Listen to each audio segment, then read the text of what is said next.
안내를 시작합니다.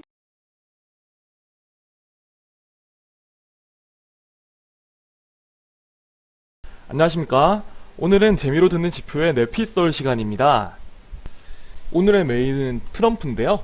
요즘에 요즘이랄 게 아니라 올해 특히나 진짜 전 세계에 가장 영향력 있는 셀럽이 아닌가 이런 생각이 드는 앤데, 진짜 힘 있는 애가 권력까지 가지면 뭐 이렇게 되는구나 요런 느낌의 이제 인사이트까지 주는 백악관의 최고 깡패 트럼프입니다. 요즘에 또 그 며칠 전부터 막 뉴스에서 엄청나게 이야기가 나오더라고요. 막 또 이제 중국을 엄청 때리면서 이제 미중 무역 분쟁이 또 일어나는 거 아니냐 요런 이야기들이 많이 나오는데, 오늘 그 주제에 대해서 한번 썰을 풀어보도록 하겠습니다. 자, 요즘에 진짜 BJ, 얘 채널 틀면은 바로 그 백종원 씨가 그랬죠. 이제 실버 버튼이랑 골드 버튼 한 번에 받았잖아요. 이제 트럼프도 진짜 그럴 것 같은데, 요즘에 이제 무슨 말을 했는지 한번 보도록 할게요. 우선 무역 합의 잉크가 마르기도 전에 코로나가 이제 터졌잖아요. 이제 이거 전부 다 중국 탓이라고 막 이제 하는 이야기가 또 나왔었고, 이게 웃겼는데, 무역 합의 후에 이제 중국에서 세금 없이 수출한 첫 상품이 바로 코로나라고 또 때렸더라고요. 야, 근데 트럼프도 말을 좀 잘하는 편인 것 같아요. 진짜 BJ로서의 자질을 다 갖췄어요, 그냥. 중국과의 모든 관계를 끊을 거라고 했죠. 그게 또 막 더 남는 장사라고, 그런 거를 이제 또 공식석상에서 이런 이야기를 계속 하고 있고, 또 이제 인터뷰에서 이제 중국계 기자가 질문을 하니까, 야, 그거는 중국 가서 물어봐, 막 이런 식으로 해서 또 논란이 됐었죠. 그리고 또 지금보다 17배나 빠른 이제 본인은 기막힌 미사일이라고 이야기하는 무기를 만들고 있다고. 이거는 뭐 중국이나 뭐 이렇게 명확하게 저격한 건 아니지만 누가 봐도 중국을 노리고 한 이런 기사가 또 나왔습니다. 이거 말고도 진짜 엄청나게 많은데, 제가 뉴스를 찾아서 하나하나 적으려고 하다 보니까 그것만 해도 몇 페이지 되겠더라고요. 그래서 이제 추린 게 이만큼인데, 더 놀라운 거는 이게 다 일주일 이내에 나온 이야기라는 거예요. 진짜 와, 요즘에 그 B씨의 1일 1강이라고 해가지고 엄청 핫한 것들이 있던데, 도라프도 진짜 1일 1강 하루에 하나씩 그냥 빵빵 때리는 게 진짜 정말 누가 봐도 전 세계에서 내가 제일 잘 나간다고, 야, 이렇게 이제 이야기하고 있는 겁니다. 이 중간에 있는 이 사진도 진짜 이게 로키 발보아의 자기 얼굴 합성한 건데, 진짜 세계 최고 관종이라는 게 이 사진을 누가 다른 사람이 만든 게 아니라 트럼프가 만들어서 자기 트윗에 자기가 올린 거예요. 진짜 어마어마합니다. 근데 이게 요번에는 말만 그런 게 아니라 실질적인 조치들이 같이 취해지면서 이게 더 이제 좀 긴장감을 불어넣고 있는 건데, 어떤 조치들이 취해지고 있는지를 간략하게 보면 이렇습니다. 우선 뭐 당연히 중국의 추가 관세를 이제 조치하는 걸 검토를 한다라고 이야기하고 있고, 이제 미국도 연기군이 있어요. 이제 연기금이 뭐 한국만 해도 지금 연기군이 진짜 하루에 주식장을 좌지우지 하잖아요. 근데 이제 미국 연기군이 진짜 미국에 있는 가장 큰 펀드 중에 하나인데, 여기에 있어서 정확히는 편입하는 ETF를 변경하는 건데, 골자는 어쨌든 이제 연기군이 중국 주식을 매수하는 걸 금지하는 거고, 그리고 이거는 반대로 생각하면 지금 가지고 있는 중국 주식을 다 이제 매도하겠다라는 그런 이야기가 되겠죠. 그리고 이거는 이전부터 계속 이제 이야기가 나오고 이미 진행되고 있던 건데, 화웨이뿐만이 아니라 화웨이를 비롯한 이제 중국 기업에 대해서 반도체라든지 아니면은 뭐 안드로이드 OS라든지 이런 미국의 기술이 일부 들어가 있는 것들은 수출을 금지하고 있는데, 이거를 더 연장한다 그렇게 하고 있고, 미국 내에 있는 업체들에게만 이제 반도체 공급을 금지하게 했다면은, 지금 이제 미국 외에 있는 기업들도 전부 다 이제 반도체 공급을 중지한다, 금지한다, 이렇게 이제 이야기를 하고 있는 거고요. 또 이거는 사실 다분히 이제 정치적인 이슈임에도 불구하고 경제적으로 이제 트럼프다 보니까 이거를 경제 쪽으로 끌어와서 대만의 독립을 되게 지원하고 있죠. 지금 차잉원의 이제 정부를 굉장히 지원하고 있고, 최근에 대만이 또 WHO를 가입한다라고 하니까 여기에 대해서 한국 너네도 지지 성명을 내라, 이런 식으로 이제 국제 공조도 되게 여러 나라들에 대해서 압박을 지원하고 있습니다.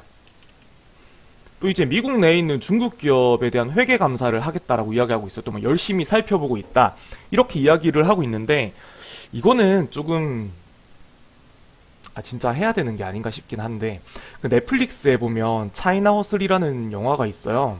그거가 이제 다큐멘터리식의 영화인데 그걸 한번 보면 이건 진짜 좀 해야 되는 것 같기는 해. 뭐 트럼프가 잘하는 거 없지만 이거 하나는 좀 잘하는 것 같다. 인정. 그렇습니다. 또 뭐가 있냐면 중국에 공장을 둔 기업에 세금 부과를 한다고 했어요. 뭐 애플이나 삼성, 뭐 TSMC 이런 데인데 TSMC는 결국 이제 미국에 공장을 세운다라고 했죠. 그리고 또 이제 삼성에도 미국에 공장을 세우라고 하고 있는데 어떻게 될지 모르겠어요. 그리고 이제 중국에 이제 미국 군함을 발진시켜서 지금 두 번, 뭐 이번 달에만 두 번 정도 긴장감을 고조시키고 있다고 하고 특히나 이제 대만 근처에서 군사력 위시가 증가되고 있어가지고 이거는 뭐 중국도 하고 미국도 하는 거예요. 그래서 이제 군사적으로 충돌이 일어나면 대만 근처가 아니냐 이런 이야기가 나오고 있는데 대만은 지금 좀 어떻게 보면은 이제 독립을 하는 데 있어가지고 미국과 중국의 알력 싸움 사이에서 어떻게 보면 어느 정도의 이득을 얻는 것 같기도 한데 진짜 조금 심각해지면 오히려 예전에 한국처럼 조금 피해를 입을 확률도 있을 것 같다라는 생각이 들어요. 물론 그렇게까지는 안 가겠죠. 그리고 이제 WHO 지원 관련해서도 조율이 되고 있습니다. 좀 유치한 것 같긴 한데 중국이 내는 만큼만 자금 지원하겠다 막 이런 이야기들을 하고 있죠. 뭐 중국이라고 또 뭐 저격을 당했는데 가만히 있겠습니까? 근데 이제 반격이 되게 조촐해요. 우선 뭐 그냥 언론에서 재선해한달란 미국 대통령의 광기다. 뭐 맞는 말이긴 하죠. 뭐 이렇게 뭐 소소하게 이제 뉴스를 내고 있고 또 이제 살짝 돌려가기로 이제 트럼프가 예전에 코로나 고치는데 소독제를 직접 몸에 넣으면 된다 이런 이야기를 했었잖아요. 그때 욕을 많이 먹었는데 이 소독제 몸에 넣는다는 말 하는 놈이 하는 말이 다 그렇지 뭐 이런 식으로 이제 돌려가기를 조금 하고 있고 그리고 뭐 우리나라라고 가만히 있을 것 같아? 보복한다? 애플 딱대? 뭐 이런 이야기 또 하고 있죠. 애플뿐만이 아니라 뭐 시스코, 퀄컴 이런 데 다 이야기를 하고 있고 뭐 보잉 이런 것도 마찬가지죠. 보잉 비행기 뭐 수입 안 한다 뭐 이런 이야기 하고 있고요. 화웨이가 또 이제 웃긴데 항전의지란 대사가 이제 되게 웃긴데 항전의지를 표명했어요. 이제 반도체는 어떻게 될지 모르겠지만 안드로이드 못 쓰게 하면 훅멍이라는 우리 자체 OS 중국의 OS를 사용한다 막 이렇게 하면서 이런 거를 또 만들었더라고요. 보면은 막 이제 막 비행기에 구멍 뻥뻥 뚫려 있는 건데 우리가 미국에 이렇게 연발탄을 많이 맞고 지금 물러서고 있지만 엔진은 지금 지켜서 돌아오고 있다 이거예요. 그래서 이제 이거 고쳐가지고 우리 다시 너네 폭격한다 이런 이야기인데 진짜 조금 웃긴 게 뭐 일본도 그렇고 뭐 미국도 그렇고 중국도 그렇고 이런 자본주의 시대에 얘네 지금 완전 국영기업이잖아요. 분명히 자본주의 시대인데 다 공산국가 같아. 좀 공산국가 같은 느낌이 있어요. 그래서 지금 애플이랑 삼성이 고래 싸움에 낀 새우가 됐어요. 등 터질 것 같은데 뭐 사실 우리나라도 살짝 그렇긴 하지만 얘네는 어떻게 할까요? 지금 사실 삼성 같은 경우는 재판을 앞두고 있는데 문재인 정부는 중국 좋아하잖아요. 그런 와중에 또 중국 편 안 들고 미국에 공장 세우자니 또 눈치 보이고 그렇다고 또 미국 씹자니 또 그렇고 애플도 마찬가지인 것 같고 얘네도 중국의 판매량이 엄청 많은데 얘네가 어떻게 되는 것도 한번 지켜보는 것도 재미있을 것 같아요. 근데 어쨌든 뭐 상황이 이런데 도라프가 이렇게 1일 1강을 하는 이유는 사실 명확하죠. 뭐 이거잖아요. 그레이드 아메리카 어게인 원모 타임 하겠다는 거잖아요. 재선을 하겠다는 거잖아요. 근데 갑자기 얘가 뭐 이건 알겠는데 그동안 잠잠하다가 사실 뭐 중국 예전에 조금 깔려고 하다가 안 깠잖아요. 그런다가 갑자기 왜 다시 이런가 이런 생각을 할 수 있는데 이건 미국 내부 상황을 한번 봐야 돼요. 우선 트럼프의 지상 최대 목표는 경제 재개예요. 봉쇄 다 풀고 빨리 다 출근시키고 이렇게 해서 결국 궁극적으로 코로나를 극복한 대통령이라는 업적을 얻는 겁니다. 이런 업적을 가지고 재선되는 거 이게 이제 트럼프의 지상 최대 목표인데 문제는 모든 카드를 다 썼다는 거예요. 그리고 이제 카드를 통해서 지금 거의 한계치까지 증시를 부양했다라는 겁니다. 더 이상 올라갈 수가 없어요. 실제로 어마어마한 업적을 이뤘죠. 진짜 뭐 전무후무한 V자 반등. 야, 이걸 이뤘어요. 근데 문제는 더 이상의 쓸 카드가 없다는 거예요. 그리고 더 이상 올라가지 않, 즉 진짜로 한계까지 다다랐다라는 거죠. 모든 애널들이 진짜 더 이상의 올라가는 거는 조금 아니라는 이야기를 계속 하고 있잖아요. 근데 거기에다가 시장이라는 애들이 진짜 양심이 없어요. 물에 빠진 놈을 구해줬다니 이제 보따리를 내놓으라고 하는 거예요. 이게 저희 오곤영 팀장님도, 제가 좋아하는 오곤영 팀장님도 스파이더맨이 한두 명 구해주니까 다들 이제 티 익스프레스 타로 안 가고 빌딩에서 한 번에 뛰어내리고 있다, 이런 표현을 쓸 정도로 얘네가 이제 뭐 빌딩에서 떨어지면 죽을 줄 알았는데 다 구해주니까 하나 놀이기구로 생각하고, 지금 뭐 이거 해달라고 하니까 이거 해달라고 하고, 이거 해달라고 하니까 저거 해달라고 하고, 진짜 뭐 CP까지 다 사준다고 하니까 뭐 마이너스 금리까지 하라고 하고, 진짜 양심이 없어진 거예요. 그래서 진짜 마지막 남은 거는 마이너스 금리인데, 이것도 사실은 연준과의 동상이몽이죠. 연준이랑 원래는 트럼프랑 되게 발언이 엇갈렸었죠. 근데 이제 코로나 들어오면서 둘이서 이제 합심해서 움직였는데, 그거는 급박한 상황이었기 때문에 그런 거예요. 근데 명확하게 생각해야 될 거는, 연준은 최악을 극복하는 데 초점을 둔 거예요. 절대 증시를 오버부양하는 데 초점을 둔 게 아닙니다. 근데 시장은 양심이 없어지고 트럼프는 방법이 없으니까 마이너스 금리를 외치는 거예요. 근데 연준은 그러고 싶지 않죠. 지금까지 해놓은 것만 해도 얼만데. 그리고 지금 이거 양쪽 하나 무제한으로 한다고 했던 것도 계속 줄이고 있거든요. 이제 거의 안 한단 말이에요. 근데 마이너스 금리라니, 파월이 여기에 대해서 전혀 생각 없다라고 이야기를 했죠. 아니, 그것만 해도 이제 트럼프는 머리가 아파오기 시작하는데, 이런 기사들이 나오기 시작하는 거예요. 우리 버핏 형이 지금 그 항공주 판 거에 이어가지고 뭐 골드만삭스 지분도 매각을 한다라고 했죠. 사실 이 버핏이 미국의 금융 왕이거든요. 얘가 가지고 있는 이제 금융 지분을 다 합치면 뭐 거의 미국의 몇 대 은행들, 지방은행들까지, 뭐 예를 들면은 어디죠? 그 웰스파고랑 US 뱅콕인가? 그런 지방은행까지 지분을 막 늘리면서 가지고 있던 금융왕이었는데, 얘가 이제 항공주 다 팔고 나서 은행주까지 팔기 시작하니까 이제 시장이 긴장을 안 할 수 없죠. 그리고 뭐 레이달리오 같은 경우도 함께 할 것 같은 이런 모습을 보이니까 트럼프가 이제 재선을 노리는 트럼프로서는 얼마나 답답하겠어요.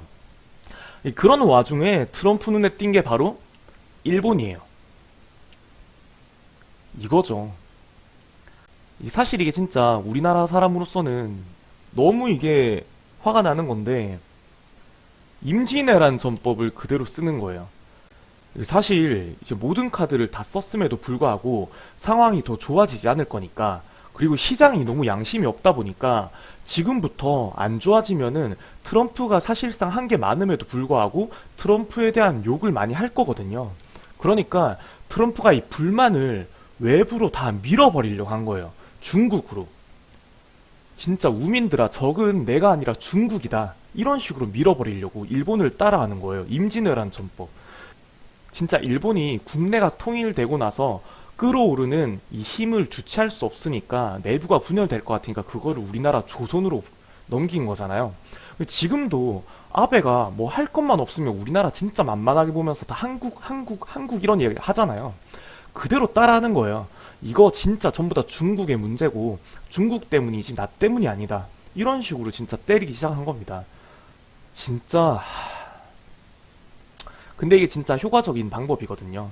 지금 뭐 일본도 하고 있고 중국도 사실은 하고 있고 뭐 지금 미국도 하고 있고 뭐 러시아 이런 애들 사실 다 하고 있는 효과적인 방법을 트럼프가 꺼내 든 겁니다.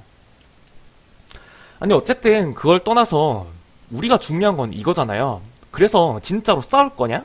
이거잖아요. 그동안 뭐 싸울 뻔 하다가 안 싸우고 중국이 한 발 물러서고 이랬잖아요. 근데 싸우냐 안 싸우냐에 따라서 우리가 주식을 사야 되냐 팔아야 되냐 결정 난 거니까. 근데 어떻게 생각하냐? 저는 이번에는 싸울 거라고 생각을 합니다. 이번에는 싸울 수밖에 없다라고 생각을 해요. 물론 아닐 수도 있겠지만 뭐 저는 인간지표니까, 인간지표의 피셜은 싸울 거다. 자, 이게 이 사진을 보고 그 유튜버 신사임당님이 이런 이야기를 했더라고. 거기 패널 분이 이 트럼프가 개띠래요. 그리고 이제 시진핑이 뱀띠라고 하더라고요. 그래서 이 사진을 보면은 트럼프는 진짜 개같이 이렇게 좀 들이대고 있고 시진핑은 좀 뱀같이 이렇게 음흉한 표정을 짓고 있다. 이런 이야기를 하는 걸 보고 제가 되게 재밌다라는 생각을 했었는데 사실 저도 그게 좀 공감이 돼요. 이 트럼프는 진짜 이 개띠 같잖아요. 이게 진짜 개띠 같은데 사실 트럼프의 입장은 심플해요. 뭐 얘는 뭐 추측 같은 걸 해볼 필요도 없죠. 얘한테 남은 거는 이거밖에 없는 거예요. 지금 중국을 물어뜯는 거밖에 없는 거예요. 진짜 한 번 물면은 놓지 않는 이제 그 광견처럼 트럼프 자체가 성격이 아까도 말했듯이 권력을 등에 입은 깡패잖아요. 조금 진짜 트럼프가 이제 당선된 이후에 많은 심리학자들이 트럼프를 분석했다라고 했는데 다 틀렸다고 하는데 제가 생각하기엔 좀 얘 같아요. 아니 겸상을 오래 하니까 대한민국 검사 아주 젖같아 보이시죠? 열심히는 아니 또 변명 내가 전에도 말씀드렸죠. 나랑 얘기할 때 변명하지 말라니까. 아, 좀 요런 느낌. 사실 똑똑하죠. 똑똑하면서 자기가 들고 있는 펜은 다 쓰려고 하고 사실 좀 겁쟁이라 가지고 자기가 그거를 돌려치기 위해서 더 강하게 나가는 그런 것 같아요. 아니면 말고 이렇게 돌려치면서 자기가 쓸 수 있는 펜은 다 쓰는 애. 좀 사실 좀 미쳐있는 조커 같은 애. 그래서 자기 목적을 위해서는 좀 사이코패스 같은 면목도 보이고 진짜 맹목적인 목적 지향적인데 그걸 지금 무는 게 중국이라는 느낌인 거고요. 그리고 사실 마이너스 금리를 주식하시는 분들은 다 엄청 쓰자 이렇게 이야기하는데 사실 이거는 좀 위험한 게 마이너스 금리를 쓴다라는 거는 연준이 이걸 선택한다라는 거는 진짜 큰 위기가 다시 왔다라는 걸 의미하는 거예요. 그렇지 않으면 연준이 마이너스 금리를 쓸 수가 없어요. 쓸 리가 없어요. 그러기 위해서 사실 트럼프는 뭐든지 할 건데 지금 할 수 있는 게 미중 무역 분쟁이라는 카드가 제일 쓰기 쉬운 카드인 거예요. 이걸 통해서 어차피 지금 시장이 상승이 아니라 하락을 본다면 이걸 통해서 다시 한번 큰 겁을 주자 이거예요.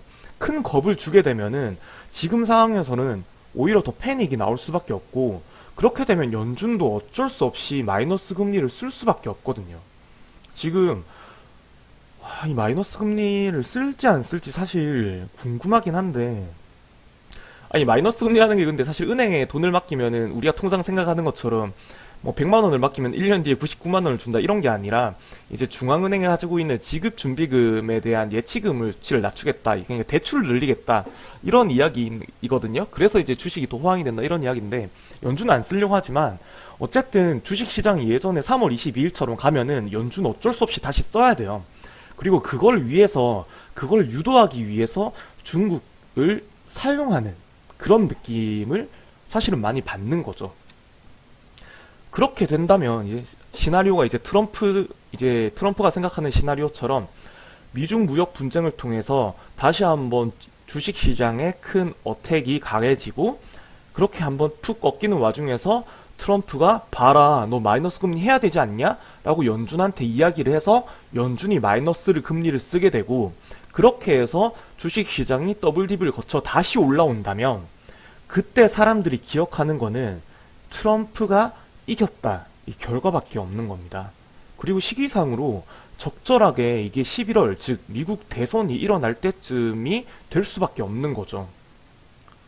진짜 이 시나리오가 트럼프가 노리는 거예요.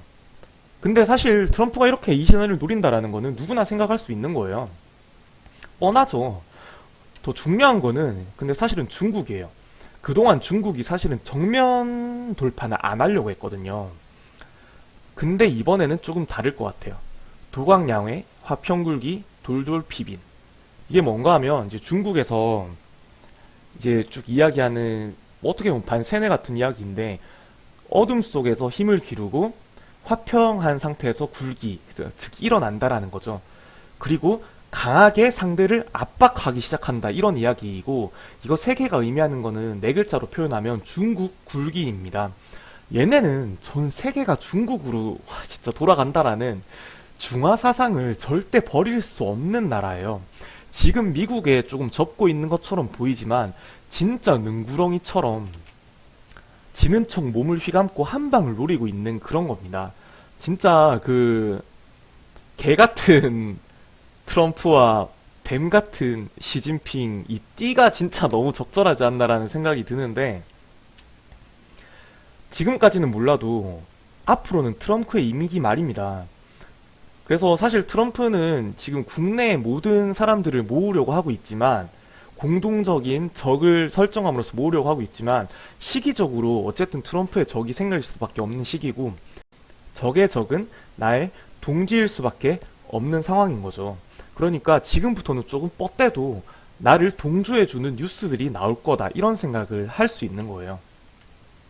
그리고 또 하나가 MMT로 인해서 지금 달러가 거의 무제한으로 풀려 있는데, 그럼에도 달러가 강달러라는 겁니다. 이거는 진짜 많은 걸 시사하는 건데, 우선 첫 번째로 사람들의 불안 심리가 아직 풀리지 않고 있다라는 거예요. 세계가 어떻게 돌아갈지 모르겠다, 이런 심리를 가지고 있기 때문에 사실 수요 공급으로 봐서는 달러가 많이 풀리면은 무조건 이게 약달러로 가야 됨에도 불구하고 불안하니까 강달러를 유지하는 거예요. 저희 환율 같은 경우에도 1230원 언더로 떨어졌다가 금요일날 다시 올라갔죠. 진짜 그런 게 불안을 다 유지하는 거고, 근데 이 와중에 사람들이 스물스물 생각하는 게 요겁니다. 달러? 괜찮은 거야 진짜? 아니 이게 무제한으로 풀린다는 현대화폐 이론이라는 게 미국이니까 가능한 거긴 한데, 미국이라 하더라도 이게 괜찮은 거니? 이런 생각을 점점 하는 거예요. 이때 지금 얼마 전부터, 아니 얼마 전도 아니죠, 사실 차근차근 중국에서 열심히 준비하고 있던 게 이거예요. 사실 한국에서는 이 블록체인이라고 하면은 비트코인이라고 해서 좀 까고 보는 그런 게 없지 않아 있는데, 이 기술 자체가 화폐, 즉 달러 같이 기준 통화가 되는 나라에서 기준 통화를 무제한으로 찍어내게 되면은 어떻게 될 것인가, 여기에 대해서 퀘스천 마크를 가지고 나온 기술이기 때문에, 사실 이게 어떻게 보면은 기축 통화의 모럴 해저드를 이길 수 있는 거의 기술적으로는 유일한 거예요. 그렇기 때문에 모든 나라들에서 사실은 이 화폐를 쥐고 있는 거는 그만큼의 힘을 가지고 있는 걸 의미하기 때문에, 이런 기술적인, 이런 이론적인 위험성 때문에 뭐 미국을 비롯한 전 세계가 이 비트코인을 죽이려고 해가지고 죽인 거였거든요. 근데 그때부터도 중국은 이거를 차근차근 준비를 해왔어요. 왜냐하면 지금 중국은 사실은 넘버 2인 나라임에도 불구하고 기축 통화로 위안화라는 건 조금 이런 퀘스천을 가지고 있거든요. 이 시장들이 시장들이 기축 통화라고 하면 달러나 뭐 엔화 또는 뭐 유로화 이런 걸 이야기하지 위안화를 이야기하지 않는단 말이에요. 그런 상황에서 사실 이렇게 달러가 많이 풀리는 게 중국 입장에선 하나의 돌파구, 기회가 될 수 있는 거예요. 그래서 중국은 지금 사실 중국 나라 자체에서도 이 디지털 통화가 되게 일반화가 진짜 많이 돼 있거든요. 어떤 나라보다 디지털 통화를 많이 사용하고 있는 나라가 중국인데, 이거를 디지털 위안화라는 걸 통해서 기축 통화가 되는 이 시장 자체를 한번 흔들 수 있다라고 판단을 하고 있고, 거기에 대해서 많이 투자를 하고 있고, 그게 판을 뒤집을 수 있는, 이 자본주의를 다시 한번 뒤집을 수 있는 판이다라고 생각하는 게 시진핑이고 중국이에요. 사실 저희도 이거를 진짜 놓치지 않고 많이 봐야 되는데, 지금 이 타이밍상 어떻게 보면 트럼프 임기 말이기도 하고 달러가 많이 풀려 있어서 지금만큼 달러가 위협을 많이 받고 있는 상황이 없는 이 상황이 지금 다시 한번 판을 뒤집을 수 있는 상황이 되지 않냐, 이렇게 시진핑은 생각하고 있을 겁니다. 그렇기 때문에 이번은 이전과는 달리 진짜 무역 전쟁이 다시 한번 크게 일어날 수 있다, 저는 이렇게 생각을 좀 하는 편이에요. 그러면 이제 두 번째로 궁금한 건 이거죠. 그럼 이제 우리 뭐 사야 돼? 이거잖아요. 이거는 근데 근데 방금 뭔가 살짝 지나간 것 같긴 한데, 저는 근데 이건 좀 그래요. 제가 이전에 세 편의 뇌피서를 냈어요. 이제 첫 편이 인버스였고, 이제 원유 인버스였죠. 이제 둘째 편이 삼성생명이었고, 셋째 편이 은이었어요. 이제 어쨌든 나름대로 한 편 한 편마다 뭔가 뇌피설이니까 뭐 주관적이고 이제 참고는 하되 뭐 사진 말아주세요 하면서 이제 했던, 그래도 이제 상품 하나씩을 말씀드렸는데, 이번만큼은 상품을 말씀을 드릴 수가 없을 것 같아요.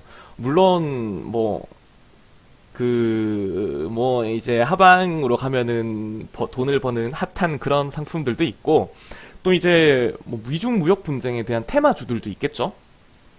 그런데 지금 이렇게 해서 미중 무역 분쟁이 진짜 터지게 되면, 그리고 진짜 트럼프가 이거를 도구로 활용하고자 미친 생각을 한다면 테마주들도 어떻게 될지 모르고 엄청나게 큰 변동성을 보일 거기 때문에 저희 같은 지표들은 그걸 다 따라가서 따먹을 수가 없어요. 진짜 차라리 현금을 많이 보유를 하고 있고 그 상황에서 하방을 다시 한번 잡는 분할 매수를 하는 식으로 가는 게 낫지, 이건 우리가 절대 잡을 수가 없기 때문에 이번 뇌피썰에서는 뭔가 사세요. 또는 테마주 이거 있습니다. 뭐 그런 테마주 지금 유튜브 다른 데 찾으면 천지 빛깔이 많이 나올 거예요. 뭐 미중 분쟁 테마주 이런 거 많을 건데 저는 그거는 이번에는 말씀 못 드리겠고, 이 변동성 저희가 절대 따라가기 힘드니까 이번 뇌피썰은 진짜 미중 무역 분쟁이 터질지 안 터질지 조금 더 잘 지켜보고, 연준이랑 시장이 어떤 동상이몽을 가지고 있는지, 얘네가 언제부터 마찰이 시작되는지, 언제부터 시장이 연준에 대한 실망을 가지기 시작하는지 요거를 잘 지켜보다가 진짜 터질 것 같으면 잽싸게 현금을 보유하자, 요 말씀을 드리고 싶습니다. 오늘 진짜 조금 뭐 딱 뭔가 추천해 드릴 수 있는 게 없어서 영양가가 없다라고 생각할 수는 있겠지만, 원래 이 채널이 리딩 채널이 아니라 썰 채널이잖아요. 그러니까 다들 재미있게 한번 봐주셨으면 좋겠고, 그리고 이제 보기 전에 구독은 꼭 한 번씩 눌러주시면 너무 감사드릴 것 같고요. 그리고 보는 중에 좋아요도 꼭 많이 부탁을 드릴게요. 근데 얼마 전부터 근데 삼성에 대한 까는 이야기를 올린 이후부터 시로요가 무조건 동영상 올리지 마 하나씩 올라오던데, 코덱스에서 누르는 거 아니겠죠? 삼성생명이랑 삼성전자에서도 고소각 세운다라는 말이 있긴 하던데, 아니겠지? 뭐 아무튼 꼭 구독과 좋아요를 해주시고요. 보고 나서 주변에 추천도 많이 부탁드리도록 하겠습니다. 그러면 오늘 일요일도 좋은 하루 보내시고요. 내일도 성공하는 투자 되시길 바라겠습니다. 그럼 안녕히 계세요.